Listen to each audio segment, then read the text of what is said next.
Friends, airport போயிருந்தேன். அங்கே பார்த்த காட்சியை பார்த்து நானே கண் கலங்கி நின்னேன். என்னென்னா, ஒரு ஃபேமிலி, தாத்தா பாட்டி அப்பா அம்மா அவங்க ஃப்ரெண்ட்ஸு பாப்பா குட்டீஸ் எல்லோரும் இருக்காங்க. அந்த ஃபேமிலியில் ஒருத்தங்க ஃபாரின் போகிறதுக்காக வந்திருக்காங்க.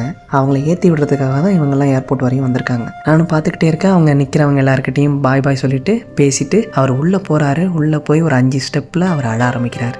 அவர் அழுறத இந்த ஃபேமிலி கண்டுபிடிச்சிட்டு இவங்களும் அழுகுறாங்க. அவர் திரும்பி பார்க்கவே இல்லை. அவர் பாட்டுக்கு டைரெக்டாக போயிட்டே இருக்கார்.